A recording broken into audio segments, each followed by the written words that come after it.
Hi friends, welcome to my channel my family dairy. ఎలా ఉన్నారండి? అందరూ బాగున్నారా? నేను కూడా బాగున్నానండి. మీరందరూ ఎలా ఉన్నారో నాకైతే కామెంట్ సెక్షన్లో కామెంట్ చేయండి. సో ఇంక ఇవాళ బ్లాగ్ వచ్చేసి morning to night routine blog అయితే మీతో షేర్ చేస్తాను. మంచి రెసిపీస్ కూడా ఉన్నాయి, సో చూస్తూ ఉండండి. అలాగే ఇవాళ నెల సరుకులు నేను మామూలుగా ఇది వరకు నెల సరుకులు అన్నీ ఒకేసారి తెప్పించుకునేదాన్ని. సో ఇప్పుడు ఏ విధంగా తెప్పించుకుంటున్నాను, వాటిని ఎలా సర్దుకుంటున్నాను అవన్నీ కూడా మీతో షేర్ చేస్తాను. సో ఇంక ఇవాళ థర్స్డే కాబట్టి ఇల్లు అయితే మాప్ పెట్టేస్తూ ఉన్నా. యాక్చువల్గా ఉదయాన్నే పెట్టేస్తాను, కాకపోతే వీడియో అప్లోడ్ చేసేసరికి నాకు 10:30 అయిపోతుంది. సో దానివల్ల ఇంకా కొంచెం ఫ్రెష్ అయిపోయి తినేసి ఒక హాఫ్ అన్ అవర్ అలా పడుకున్నాను. పడుకొని లేచిన తర్వాత అమ్మో ఇల్లు మాప్ పెట్టలేదని చెప్పి గుర్తొచ్చి అంటే ఈ లోపల బ్లింకిట్లో గ్రాసరీస్ అన్నీ పెట్టాను అనమాట. డీమార్ట్కి వెళ్ళి తెచ్చుకునేదాన్ని సరుకులు. సో డీమార్ట్కి వెళ్తుంటే ఏమవుతుందంటే తక్కువకి వస్తుంది కదా అని చెప్పి మనకి అవసరం లేకపోయినా సరే ఎక్కువ కొనాల్సి వస్తుంది. అంటే ఇప్పుడు నాకు మంత్లీ ఒక 2 kgs కందిపప్పు అవసరం అనుకోండి, అక్కడ మనకి బ్లింకిట్లో 170 ఉంటుంది, అక్కడేమో 120కే వచ్చేస్తుంది. సో 50 రూపీస్ తగ్గుతుంది కదా అని చెప్పేసి ఇంకొక ఎక్స్ట్రా 2 kgs కొంటున్నాను. సో అప్పుడు మనకి ఈ మంత్ అదంతా కూడా ఇబ్బంది అవుతుంది కదా. సో అట్లాగా సరుకులు ఎక్కువ కొనేస్తున్నానని చెప్పి ఇంకా డీమార్ట్కి వెళ్ళలేదు. కానీ వీకెండ్ అయితే డీమార్ట్కి వెళ్ళాలి, ఎందుకంటే అక్కడ కొనాల్సినవి కొన్ని ఉంటాయి కదా. సో మనకి ఆఫర్లో వచ్చేవి అంటే బాత్రూమ్ ఐటమ్స్, తర్వాత క్లీనింగ్వి అలాంటివన్నీ అక్కడే తెచ్చుకోవాలి. సో బ్లింకిట్లో మనకు అంత ఆఫర్ అయితే రాదు. సో సరుకులు ఇవి ఏం చేస్తున్నానంటే నేను 2 వీక్స్కి ఒకసారి కావాల్సినవి అయితే తెప్పించుకుంటున్నానండి. ఫస్ట్ వీక్ ఏంటి అంటే కొంచెం కావాల్సినవి ఎక్కువగా తెప్పించుకుంటాను. సో మంత్ ఎండింగ్కి వస్తుంది కదా. సో మంత్ ఎండింగ్కి వచ్చేసరికి ఏమున్నాయి ఏవి లేవని చూసుకొని అప్పుడు మిగతావి ఇంకొకసారి తెప్పించుకుంటున్నాను అనమాట. ఎందుకంటే నేను రెసిపీస్ ఏదో ఒకటి కొంచెం కొత్తగా చేయాలి అని చెప్పి ఎప్పటికెప్పుడు తెప్పించుకుంటూ ఉంటాను కదా. సో ఒకేసారి సరుకులు కొనడం వల్ల ఏమవుతున్నాయంటే కొత్త రెసిపీస్ చేసినప్పుడు రెగ్యులర్గా వాడుకోవడానికి ఉన్న ఈ సరుకులు అనేవి ఉండిపోతున్నాయి. అందుకని చెప్పేసి నేను ఏం చేస్తున్నానంటే 2 times తెప్పించుకుంటున్నాను సరుకులు అనేది. 15 daysకి లేదంటే 20 daysకి ఒకసారి, మిగతా 10 daysకి ఒకసారి అలా అనమాట. అయితే ఇంకా ఇప్పుడు ప్రస్తుతానికి కావాల్సినవన్నీ కూడా ఇవి. సో ఒక 2 kgs గోధుమ పిండి, ఆ తర్వాత ఆయిల్. మీరు అడుగుతూ ఉంటారు కదా ఆయిల్ ఎంత వాడతారు భారతి అని చెప్పి. సో నేనైతే ఆయిల్ 4 kgs వరకు పడుతుందండి నాకు. అందులో 1 kg పల్లి ఆయిల్ను, ఇంకొక 3 kgs సన్ఫ్లవర్ ఆయిల్. ఆల్రెడీ ఒక ప్యాకెట్ ఉంది, అందుకే 3 ప్యాకెట్స్ తెప్పించుకున్నా. అంటే కట్ చేసిన ప్యాకెట్ ఒకటి ఉంది. సో ఇంక ఇవేంటి అంటే ఇప్పుడు వాడాను కదా, అందుకని చెప్పి ఇంక ఇలా పెట్టేస్తున్నాను షాప్లో. అయితే నన్ను అడిగారు, భారతి మీరు ఉల్లిపాయలు లోపల పెట్టారు, దానికి గాలి తగలకపోతే పాడైపోతాయి కదా అని. నేను అందుకే మార్నింగ్ నుంచి ఈవినింగ్ వరకు అంటే ఇంకా నైట్ లైట్ ఆఫ్ చేసుకుని వెళ్ళేటప్పుడు కబోర్డ్స్వి డోర్స్ అన్నీ నీట్గా క్లోజ్ చేస్తానండి. నార్మల్గా అయితే మాత్రం ఇలాగే ఉంటాయి, ఎందుకంటే అవి తీయడం చాలా గట్టిగా ఉన్నాయి. అందుకని నేను ఇట్లా హాఫ్ వేస్తానన్నమాట డోరు.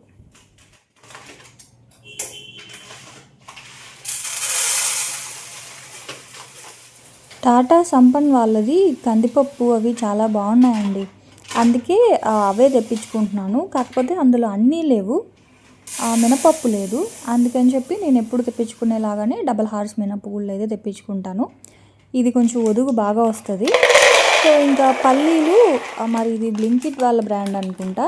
సో ఇవి తీయగా ఉన్నాయి పల్లీలు, అందుకని చెప్పేసి నేను గ్రాసరీ అని ఉంటుంది, సో అందులో తెప్పించుకుంటున్నాను. 1 kg పల్లీలు, 2 kg మినపప్పు, ఆల్రెడీ kg కందిపప్పు ఉంది, అందుకని 1 kg తెప్పించుకున్నాను. మామూలుగా నాకు 3 kg మినపప్పు పట్టేది, ఈ మధ్య గారెలు తగ్గించేసాను వండడము. సో దోశకి ఇడ్లీకి అయితే 2 kg సరిపోతాయి. ఇంకా పుట్నాల పప్పు కూడా kg వరకు పడుతుంది, చట్నీ ఎక్కువ చేస్తూ ఉంటాను కాబట్టి.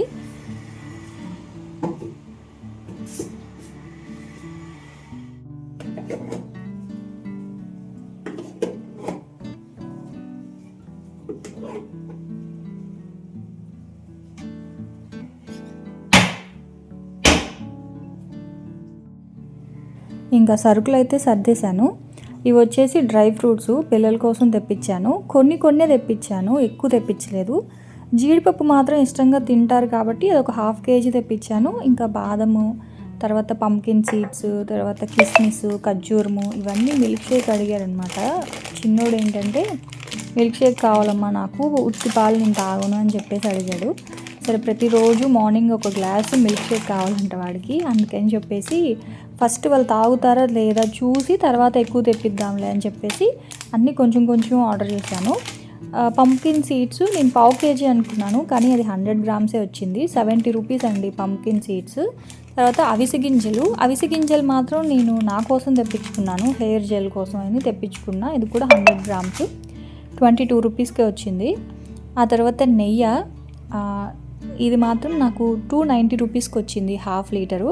సో ఇప్పుడు ఏంటి అంటే లడ్డు చేస్తున్నానండి. పిల్లలకి ఈవినింగ్ 6 వరకు క్లాస్ ఉంటుంది.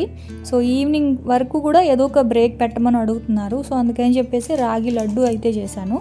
సో అది ఉంటే ఒక 2 రకాల లడ్డూలు, ఒక హాట్ ఐటమ్ ఏదైనా ఉంటే అలా పెట్టేయచ్చు కదా ఒక వారానికి సరిపడా అని చెప్పి ఇంక ఇవాళ అయితే రాగి లడ్డు చేస్తున్నాను.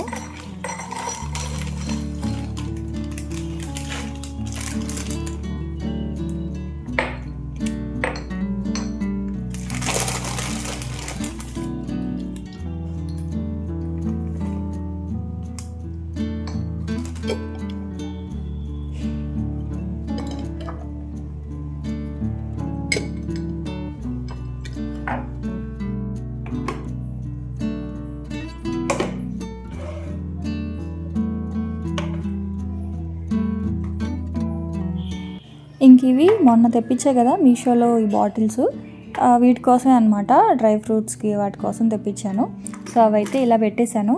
ఇంకా ఈ స్టాండ్ అయితే ప్రస్తుతానికి ఇక్కడ పెట్టాను.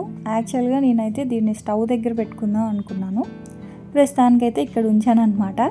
సో కిచెన్ మొత్తం మేకవర్ చేసేటప్పుడు మళ్ళీ మారుస్తాను.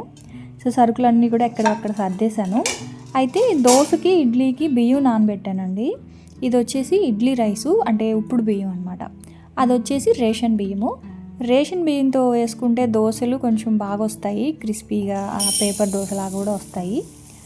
అయితే ఉప్పుడు బియ్యం ఏంటి అంటే దోశలు వస్తాయి, కాకపోతే సాఫ్ట్ స్పాంజీ దోశలు వస్తాయి కానీ పేపర్ దోశలాగా రావు. అందుకని చెప్పేసి ఇంకా ఇడ్లీకి సపరేట్గా, అలాగే దోశకి సపరేట్గా అయితే నానబెట్టాను. ఇడ్లీకి కొలత చెప్తాను చూడండి. 2.5 గ్లాస్ ఉప్పుడు బియ్యం అయితే 1 గ్లాసు మినపప్పు అయితే నానబెట్టుకున్నాను. రేషన్ బియ్యానికి 3.5 గ్లాసు రేషన్ బియ్యం అయితే 1 గ్లాసు మినపప్పు అయితే నానబెట్టుకున్నాను. ఎందుకంటే ఇది వరకు 3 గ్లాసులు 1 గ్లాసు మినపప్పు వేసేదాన్ని దోశకి. ఈ డబుల్ హార్స్ మినపగుళ్ళు ఒదుగు బాగా వస్తుందండి, అందుకని చెప్పేసి ఇంకొక 1/2 గ్లాస్ ఎక్స్ట్రా వేసుకున్నాను.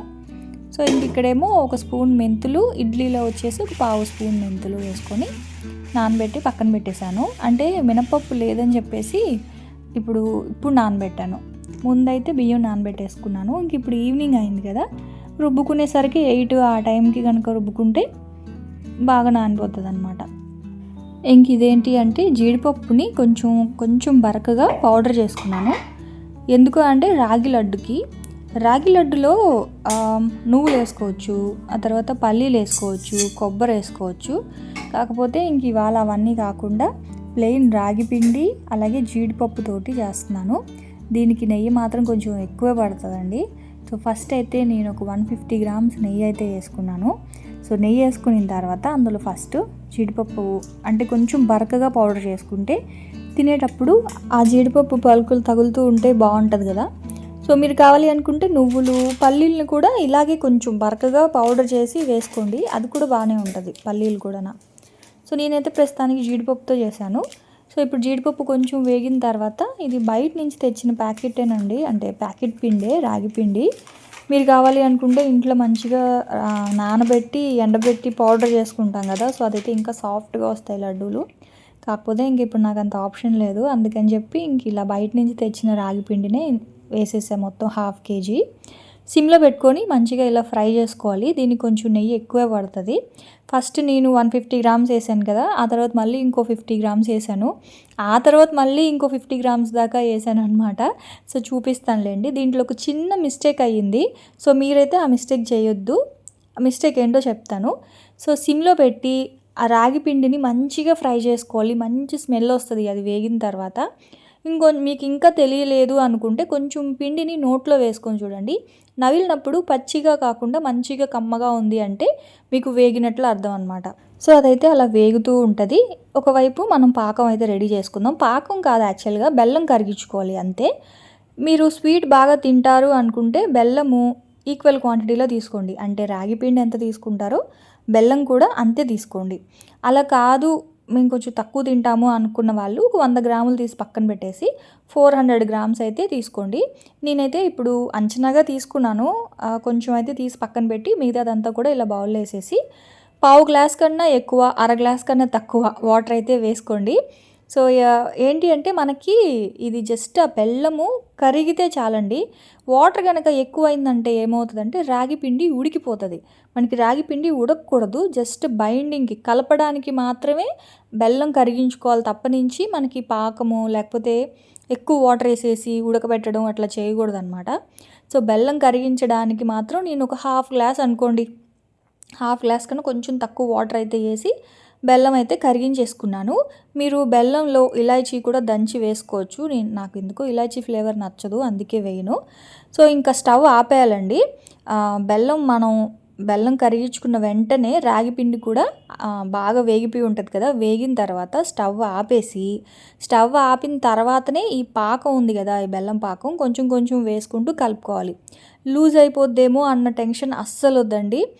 ఇది ఏమంటారు మనకి కరెక్ట్గా సెట్ అయిపోద్ది అనమాట. సో ఇదిగోండి ఇలాగా ఫస్ట్ కొంచెం కొంచెం వేసుకుంటూ ఎక్కడ ఉండలు లేకుండా వేసేసుకోండి. అయితే ఇక్కడ నేను చేసిన మిస్టేక్ ఏంటి అంటే వేడి మీదనే ఉండ చుట్టుకోవాలి. వేడి మీద కనుక ఉండ చుట్టుకుంటే అసలు చాలా సాఫ్ట్గా ఉండేవన్నమాట. సో నేనేంటంటే అప్పుడే పిల్లలు ఇంకా మా వారు వచ్చారా, వెళ్ళి ఇంకా వాళ్ళు లంచ్ బాక్సులు తీసి పెట్టడం, డోర్ ఓపెన్ చేయడం, వాళ్ళు రావడం, వాళ్ళతో మాట్లాడడం, ఇలాగా ఒక పావు గంట లేట్ అయిపోయింది. ఇదిగోండి ఇప్పుడు మీరు చూసారు కదా, చిన్న బాల్ చేశాను కదా, అసలు అది నోట్లో వేసుకుంటే ఎంత బాగుందో. అయితే ఏమైందంటే ఇంక వాళ్ళు వచ్చారని చెప్పేసి ఇంక అలా వెళ్ళాను. ఒక పావు గంట ఫ్యాన్ గాలికి ఆరిపోయింది. సో అప్పటికి వేడైతే ఉంది, వేడిగా ఉన్నా సరే ఫ్యాన్ గాలికి అది ఆరిపోవడం వల్ల నెయ్యి అంతా కూడా పీల్చేసింది అనమాట. సో మనకి పొడి పొడిగా అయిపోయింది. మామూలుగా మీరు ఫస్ట్ చూసినప్పుడు ఎలా ఉంది చూడండి, ముద్దగా ఉంది కదా. సో అది ఏమైందంటే ఫ్యాన్ గాలికి అది చల్లారిపోయే కొద్దీ పొడి పొడిగా అయిపోయింది. సో మీరు ఏం చేస్తారంటే కొంచెం వేడిగా ఉన్నప్పుడే ఉండలు చుట్టుకోవడానికి ట్రై చేయండి. కానీ లడ్డు మాత్రం అసలు అదిరిపోయింది. ఇన్ని రోజులు ఎందుకు మిస్ చేశానా అనిపించింది నాకైతే ఈ లడ్డూని. నాకు మాత్రం చాలా బాగా నచ్చింది. సో లడ్డు అది చుట్టుకున్నంతసేపు, అంటే లడ్డు వచ్చినంతసేపు చుట్టాను. తర్వాత ఇలా పొడి పొడిగా అయిపోయింది కదా, అప్పుడు ఏం చేశానంటే కొంచెం కొంచెం నెయ్యిని కాచి మళ్ళీ వేసాను అనమాట. సో వేడి నెయ్యి వేయగానే మళ్ళీ బాల్ అయితే వచ్చింది. సో అందుకే చెప్తున్నాను, ఇది ఎక్కడ మనకి ఉడకలేదండి. ఉడికిందనుకోండి మెత్తగా జిగురుగా ఉంటుంది. సో అందుకే మనకి ఎక్కడ కూడా రాగి పిండి అనేది ఉడకకూడదు. వేగింది కదా, వేగిన దాంట్లో ఈ బెల్లం పాకం వేసేసి వెంటనే ఉండలు చుట్టేయాలి. ఇంకా ఉడకబెట్టడం కానీ స్టవ్ ఆన్ చేయడం కానీ అస్సలు చేయకండి. ఇది ఒక్కటి చూసుకోండి మీరు వెంటనే లడ్డూలు చేసుకోవడం. సో నాకు మాత్రం కొంచెం ఫ్యాన్ గాలికి ఆరిపోయింది, అందుకే మళ్ళీ నెయ్యిని కాచి అలా పెట్టాల్సి వచ్చింది. కానీ టేస్ట్ మాత్రం నిజంగా చాలా బాగా వచ్చింది. పిల్లలకి నిజంగా ఇలాంటివి పెడితేనేనండి ఈ రోజుల్లో, ఎందుకంటే వాళ్ళు బాస్కెట్బాల్ అని చెప్పి లేకపోతే స్కేటింగ్ అని ఏవో ఒకటి ఆడుతూ ఉంటారు.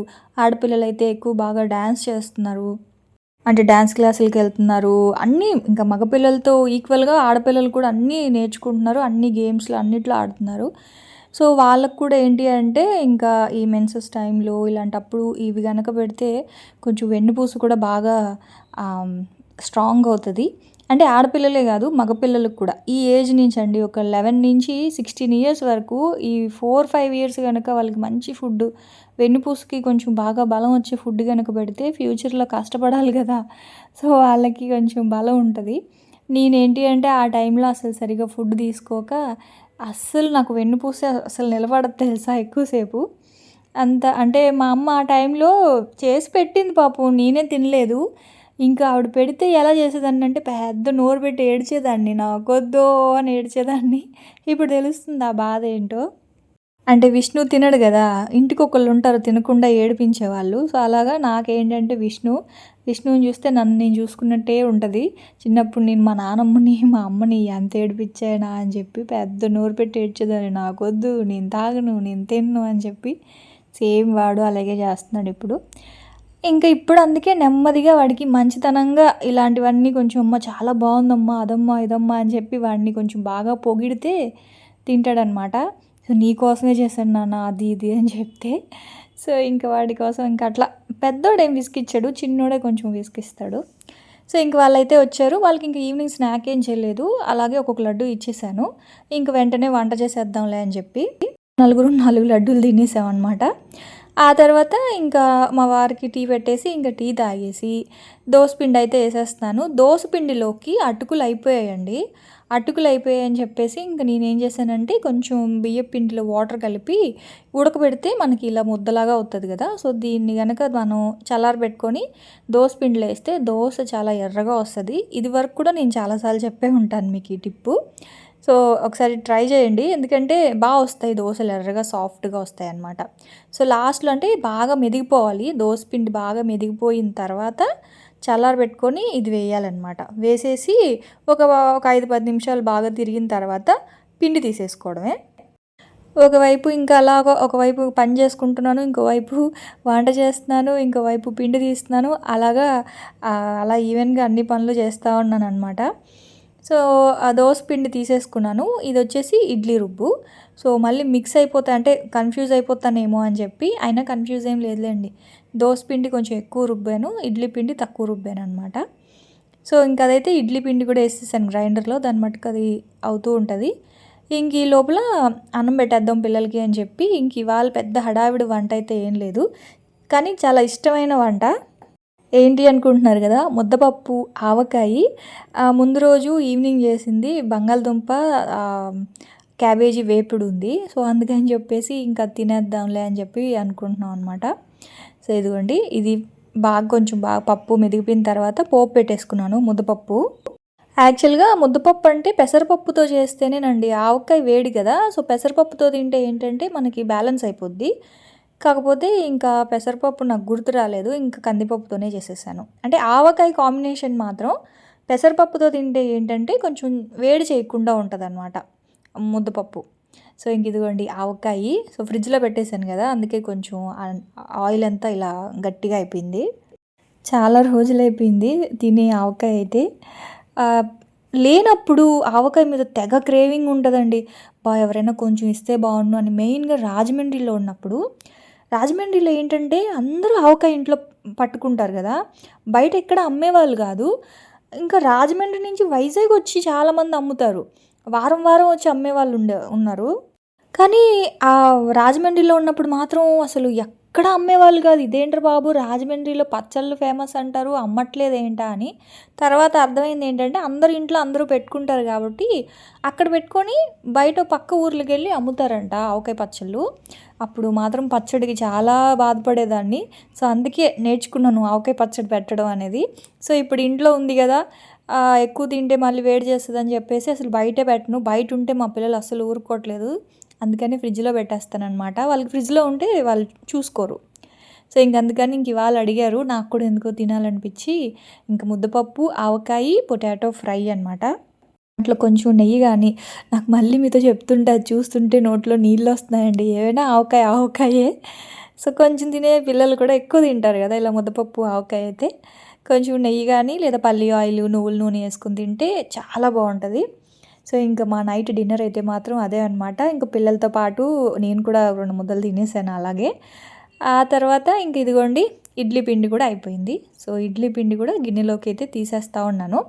అయితే ఏంటంటే ఇడ్లీ పిండిని కొంచెం గట్టిగా రుబ్బుకున్నాను గదా! దీన్ని ఫ్రిడ్జ్‌లో పెట్టేస్తానండి.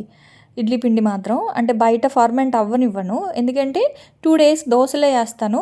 థర్డ్ డేకి కదా ఇడ్లీ పిండి. సో, అప్పటికి ఫ్రిడ్జ్‌లో పెట్టినా సరే పులిసిపోతది. అందుకని చెప్పి ఇంకా బయటైతే ఉంచను. ఇదిగోండి అది ఇడ్లీ పిండి, పెద్ద గిన్నెలో ఉండేది దోస పిండి. సో, ఇడ్లీ పిండిని మాత్రం ఇప్పుడే ఫ్రిడ్జ్‌లో పెట్టేస్తాను. దోస పిండి మాత్రం రేపు మార్నింగ్ అంటే పిండి ఫర్మెంట్ అయిన తర్వాత పెట్టుకుంటాననమాట. సో, అది. అంటే మీకు ఎక్కువ పిండి రుబ్బుతారు కదా పులిసిపోదా అని, పులిసిపోదండి. ఇదిగోండి పొలోకు ముందే పెట్టేస్తాను కదా, అప్పుడు ఫ్రిడ్జ్లో పెడితే స్లోగా అలా పులుస్తూ ఉంటుందన్నమాట, ఒకటేసారి మొత్తం ఫర్మెంట్ అయిపోకుండా. ఇంకా పిండి అయితే ఫ్రిడ్జ్లో పెట్టేసి కిచెన్ అంతా నీట్గా క్లీన్ చేసేసాను, సామాన్లన్నీ షింక్లో వేసేసి ఇంక ఇక్కడితో నా నైట్ రొటీన్ అయ్యిందనమాట. ఇదిగోండి చూసారు కదా, కిచెన్ అంతా నీట్గా క్లీన్ చేసేసాను, ఇంకా లైట్స్ ఆఫ్ చేసి వెళ్ళి పడుకోవడమే. సో అదండి ఇంక ఇవాళ నా వ్లాగ్ అయితే. సో చూసారు కదా, రేపటి వ్లాగ్లో మళ్ళీ కలుస్తాను, అప్పటి వరకు ఉంటాను. Bye friends.